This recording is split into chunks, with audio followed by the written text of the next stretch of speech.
Metal Gear is one of the most important games or series in gaming history, and it is my belief that it's a game that redefined the stealth in video game. In my personal opinion, I don't think that there's a better stealth game or series than that of Metal Gear. And one aspect that was amazing about this and something that they handled masterfully is the boss fights that you encounter in the games alongside their backstories of the bosses and the attachment you have on them.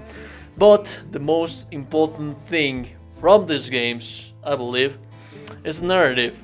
Kojima managed to somehow make a damn gorgeous world building and universe in early stages of video gaming where it was actually quite hard to accomplish. One of my fondest memories in gaming is Mario me playing the original remake, which would be one of the very first remakes ever if you come to think about it, of the original Metal Gear Solid for the Nintendo GameCube. But it is my personal opinion, my personal belief, that Metal Gear Solid 3 is one of the most important pieces of narrative in gaming history, and it has one of the most amazing song moments in video games. So today we're going to be analyzing this piece from Star Sailor, the narrative build up until the moment of the song, and the narrative song in itself. So let's get into the matter, right? Before we jump right into the analysis of the song and the narrative build up until the moment of the ending of the game, let's talk a little bit about theory so that we can have a better understanding between the purpose of the relationship between Boss and John. The word romantic has lost its meaning throughout the course of the years to be more adaptable to nowadays standards of communication. It is something that happens to a lot of words that most of us don't actually even notice or care. Today we perceive romantic as something purely sweet between a relationship of two individuals.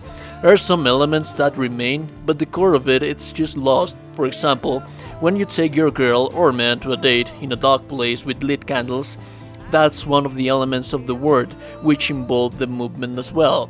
The Romantics, when the movement was on its apogee, they desired the exaltation of feelings, to write about the purest, strongest feeling ever.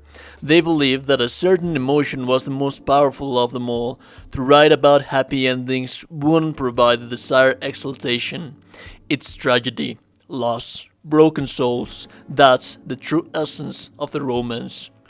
If there's no tragedy, then that's not pure romance. Ask Romeo and Juliet, for that matter, the next time you're with your significant one in a romantic date. Remember that one of you have to die for it to be romantic. Yeah. Most of the scenes in romanticism had a predominance for dark scenes, literally speaking with little light to prepare that mood of calm. The moonlight was also part of the elements. That is why we perceive dark places with lit candles as one of the elements of the romance. What the hell does this has to do with John and the boss? Well, it has to do everything. I've talked about how writers use elements from past traditions to write their stories. In my analysis of the Dawn Will Come for Dragon Age Inquisition, I'll have that in a video card at the end of the video in case you want to watch that. Now, I don't doubt for one moment that Kojima knows about these theories and use them in its favor.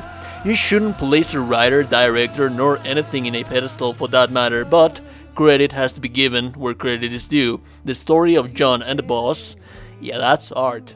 In the game, the love that John and the boss feel for each other goes beyond human comprehension, beyond what words can describe. Words do not suffice to be able to verbalize their relationship. It is never yet fully explained at a complete extent what's the relationship for them, and it's one of the elements in this. It is told to us that the love they had for each other was much more than that of lovers, of mother and son, of mentor and apprentice. It is this exaggeration of the description in their relationship what makes the culmination of their love an appeal to evoke to the exaltation of sadness on the one experiencing the end of it. That is the true romance being portrayed to you as John kills the one he still loves, because not doing so would be betrayal to everything she taught him. That is why the song at the ending credits has such a big and powerful message, feeling and emotion.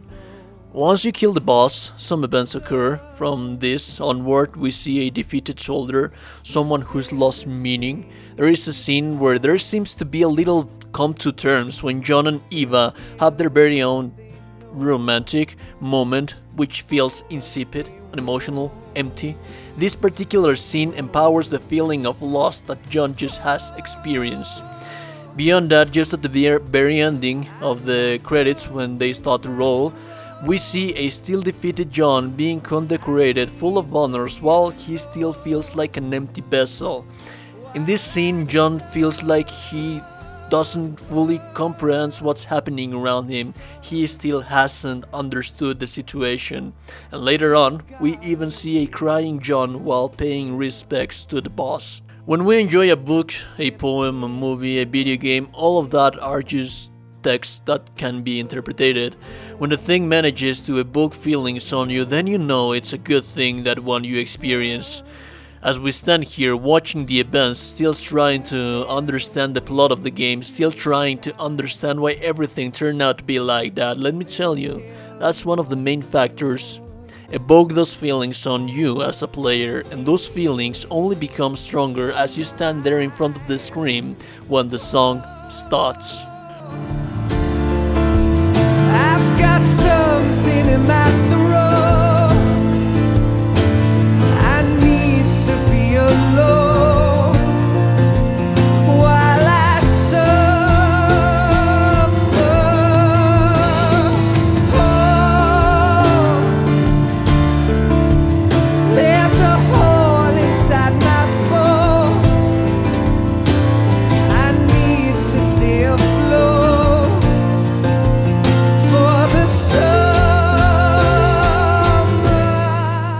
Most of the times we're used to song and credits that just sound there, meaningless. This one is a strong part of the main narrative of the game and beyond that, of the series. What caused all the following events in the Metal Gear universe beyond this point? That's simple, the will of the boss. As I present my interpretation of all this to you, you can very well have your very own perception and interpretation of things. That's art. All the clusterfuck that happens around the world in Metal Gear, it's caused because of different people trying to understand the will of the boss. Everyone believes they understood her. This song, it represents perfectly the belief that John holds of the boss. And if you take a closer look, it feels as if the lyrics are of the boss herself talking to John, talking to you. And with this, with John's interpretation of the boss will. Now, I'm not musical expert nor professional, and Paul is not here accompanying me this time to help with that, but I'll try to do my best with my almost inexistent musical composition knowledge to try to explain the narrative of it. For the basics, we divide a song in introduction, verse, bridge, chorus, and ending. Sometimes, being this the case, we have a solo as well. In the very first verse of the song, we can see the boss talking to John, the way of the soldier, being ordered by those in command of his nation to its duty. Those that don't really understand what it takes of the soldier's mind to kill and perform these duties. In the second verse, manipulation is being shown.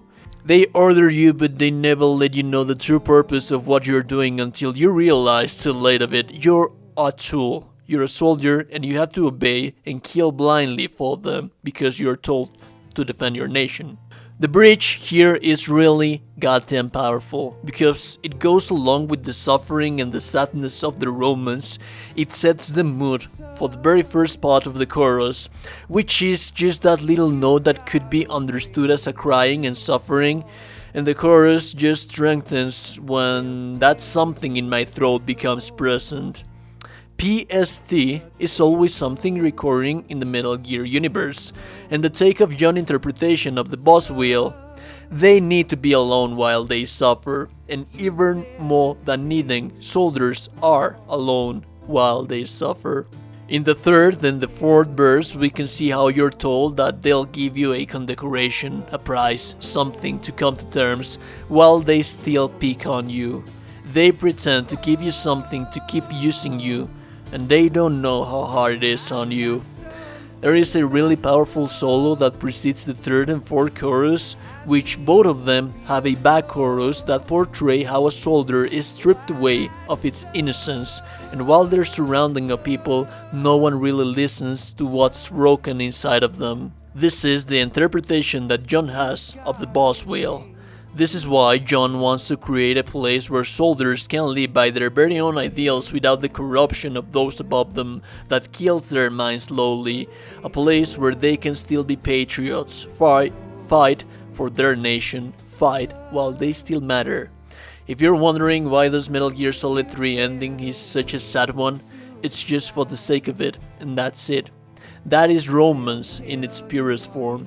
Metal Gear Solid 3 seeks to evoke the strongest emotion you have, sadness. And it's damn beautiful.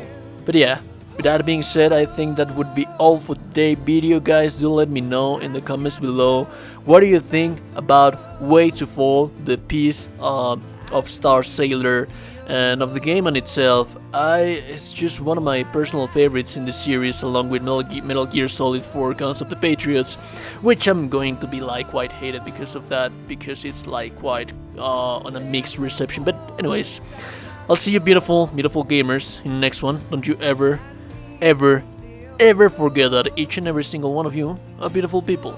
I'll see you guys in the next one. Stay safe, stay awesome. I'll see you later.